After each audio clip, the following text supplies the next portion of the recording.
Hello everyone. तो चलिए start करते हैं आज की वीडियो। और ये जो वीडियो है ये हमारी फिफ्थ पार्ट होगी क्लास 12 के बिजनेस स्टडीज़ के चैप्टर 9 का, जो कि है फाइनेंशियल मैनेजमेंट। इसके पहले जो हमने 4 पार्ट अपलोड किए हैं उसमें से 2 पिछले थर्ड और फोर्थ पार्ट जो है उसके अंदर हमने बिजनेस रिलेटेड डिसीजन को पूरी तरह से किया है कि फाइनेंस रिलेटेड हमारे जो भी डिसीजन होंगे वो किस टाइप के होंगे, चाहे वो हमारी फाइनेंस प्लानिंग हो, चाहे वो कैपिटल स्ट्रक्चर हो, और कैसे कैपिटल स्ट्रक्चर को प्रभावित करने वाले कारक होते हैं, ये हमने पढ़े हुए हैं। तो आज हम सेकंड निर्णय की बात करेंगे, जो कि है निवेश निर्णय यानी कि इन्वेस्टमेंट डिसीजन। तो निवेश निर्णय होता क्या है, जरा इसके बारे में जान लेते हैं कि इन्वेस्टमेंट डिसीजन से आप मतलब क्या समझते हो। तो इसका संबंध इस बात से होता है कि फर्म के कोषों को विभिन्न प्रकार की संपत्तियों में कैसे विनियोजित करना है, यानी आपको रीडिस्ट्रीब्यूशन जो है वो कैसे करना है डिफरेंट सोर्स से प्राप्त होने वाले फंड का। हमारे फंड जो है वो डिफरेंट सोर्स से आते हैं, तो हमारे जितने भी सोर्सेज से फंड आए हैं उसको कैसे हम रीडिस्ट्रीब्यूट करें अलग अलग काम में या फिर अलग अलग टाइप की संपत्तियों में, असेट्स में।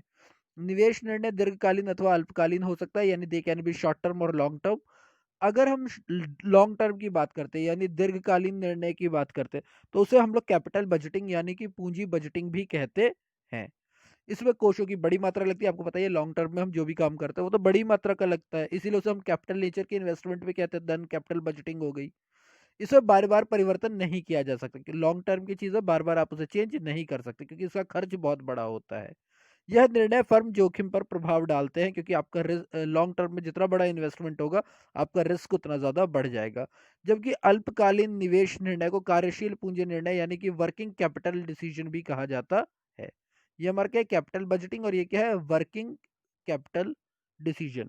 ये व्यवसाय के दैनिक कार्यवाही को प्रभावित करते हैं, यानी कि डे टू डे जो हमारी ऑपरेशंस होते हैं ये उस पर इफेक्ट डालते हैं, और ये निर्णय व्यवसाय के देयता और लाभदायकता को भी प्रभावित करते हैं, यानी हमारी क्रेडिटेबिलिटी और प्रॉफिटेबिलिटी को भी इफेक्ट डालते हैं। ठीक है, लाइबिलिटी कह सकते हो, लाइबिलिटी और प्रॉफिटेबिलिटी। ठीक है, तो कैपिटल बजटिंग को इफेक्ट किस चीज से पड़ता है। तो सबसे पहली जो चीज जिससे कैपिटल बजटिंग को इफेक्ट पड़ता है वो है हमारा परियोजना का रोकड़ प्रवाह। यानी आप किसी प्लान में अपना पैसा लगा रहे हो, आप इन्वेस्टमेंट कर रहे हो, तो उस परियोजना यानी उस प्लान से हमारा जो कैश फ्लो है वो कैसा है। तो विभिन्न परियोजनाओं के जीवन काल के दौरान उनसे क्रमानुसार प्राप्त होने वाले रोकड़ तथा उन पर किए जाने वाले रोकड़ व्ययों के आधार पर उत्तम परियोजना का चुनाव किया जाना चाहिए। यानी कि हम जैसे एक टाइम पीरियड हमें बता दिया, अब इस टाइम पीरियड में हमारा कैश का इनफ्लो कितना रहेगा और आउटफ्लो कितना रहेगा, जिसमें ये डिफरेंस सबसे ज्यादा होगा भैया हम उसको क्या कर लेंगे, ले लेंगे। जैसे कि यहाँ पर बोला हुआ है, यहाँ पर आपको 3 केस दे रखे हैं। पहले केस में आपको 5 लाख रुपए मिलेंगे 10 साल के लिए, दूसरे में 7 लाख मिलेंगे 10 साल के, तीसरे में 2 लाख मिलेंगे 10 साल के लिए। तो सीधी सी बात है मैं यहीं पे करूंगा ना इन्वेस्टमेंट, और क्या करूंगा, यहाँ पे मुझे सबसे ज्यादा पैसा मिलेगा same time of period. Second होती है हमारी आय की दर। आय की दर का मतलब क्या होता है, रेट ऑफ इनकम। ये क्या इंग्लिश में बताओ, आय की दर, रेट ऑफ इनकम। किसी परियोजना की सबसे महत्वपूर्ण कसौटी उससे होने वाली आय तथा निहित जोखिम होता है। सीधी बात है, अगर आप बात करते हो कि भैया कौन सा प्लान अच्छा है, कौन सा आपका आइडिया अच्छा है, तो उसमें रिस्क कितना है और उससे होने वाली इनकम कितनी है, इसी पे चीज़ें डिसाइड होती हैं। तो इसीलिए हमें ये देखना होता है कि भैया हमारा जो प्रतिफल है यानी कि हमारा जो आउटपुट है वो कितना ज़्यादा है, आउटपुट की रेट क्या है। तो निवेश के जीवन काल में कुल प्रतिफल यानी टोटल हमारा जो आउटपुट आएगा वो कितना आएगा, हमने जो इनिशियल इन्वेस्टमेंट किया यानी प्रारंभिक निवेश किया वो कितना, और मल्टीप्लाई बाय 100। तो ये हमारा फॉर्मूला होता है कि यानी कि total output in the period of investment then initial investment multiply by 100। तो देख लो जहां पर सबसे ज्यादा मिलेगा वहीं पर हम इन्वेस्टमेंट करेंगे, यहाँ 24% है तो दूसरे में ही करेंगे। देन आता है हमारा शामिल निवेश कसौटी। यानी कि देखो सीधी बात है, यहाँ पर क्या बोला हुआ है कि विभिन्न प्रस्तावों का मूल्यांकन बजटिंग तकनीकों के आधार पर किया जाता है। यानी हमारे जो डिफरेंट ऑप्शंस होते हैं या हमारे जो डिफरेंट प्रपोजल्स होते हैं उनका जो हम इवेल्युएशन करते हैं वो बजटिंग टेक्निक से करते हैं कि भैया हमारा इन्वेस्टमेंट पे कितनी अमाउंट आ रही है, उस पे कितने का इंटरेस्ट मिल रहा है, उसमें कितना रिस्क है, उसका कैश फ्लो कितना है, उसकी इनकम की रेट क्या है, सब देखी जाती है। ऐसी एक इंपॉर्टेंट चीज आती है रिस्क।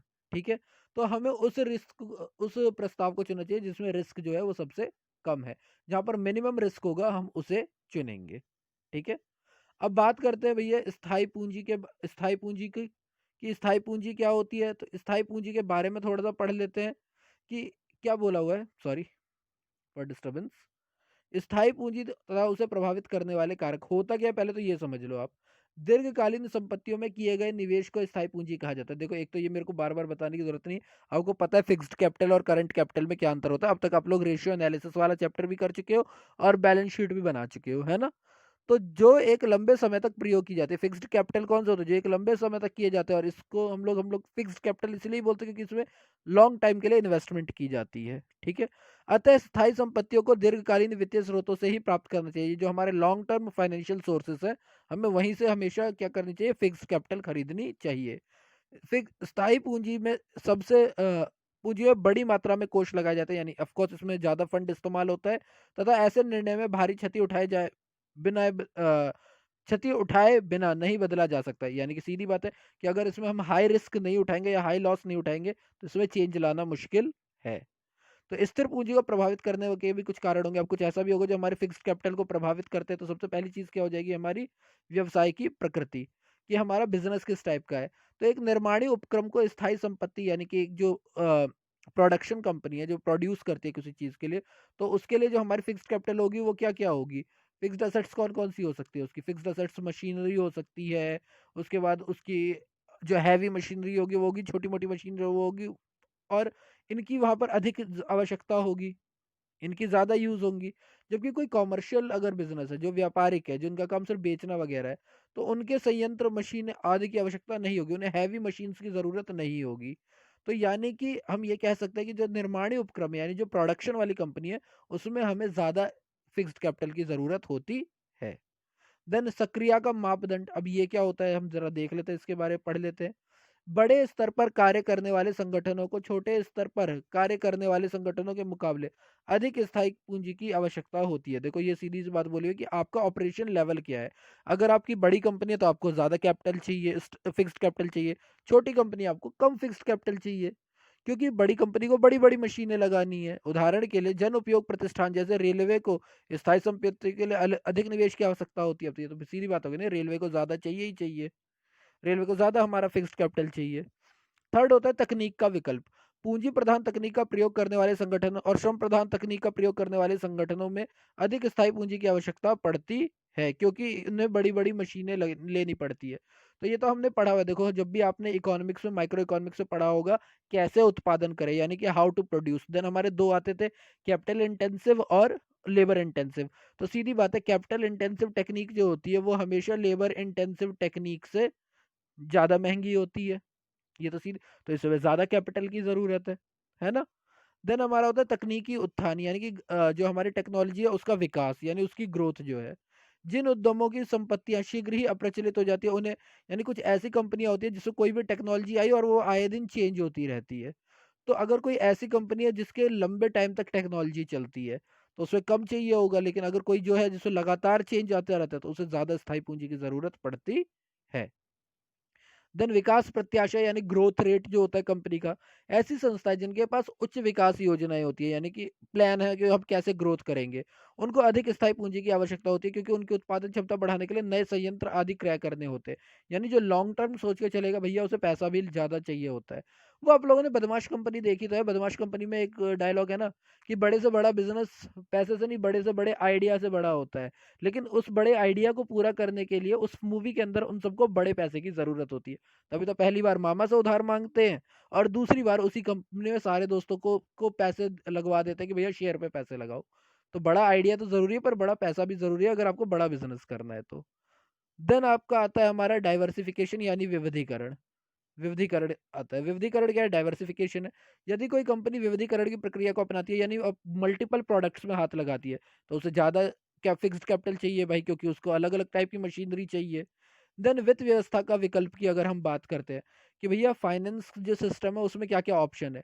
जब एक फर्म स्थायी संपत्ति को पट्टे यानी लीज पर लेती है तो वह पट्टे का किराया देकर इसका इस्तेमाल कर सकती है। ऐसी स्थिति में स्थायी पूंजी की कम आवश्यकता होती है, यानी कि आप अपनी बिल्डिंग की जगह, बिल्डिंग को परचेज करने की जगह लीज पे ले लो। तो अगर आप लीज पे लेते हो तो आपकी कॉस्ट कम आएगी, और कॉस्ट कम आएगी आपकी तो आपको बिजनेस में कम फिक्स्ड कैपिटल की जरूरत पड़ेगी।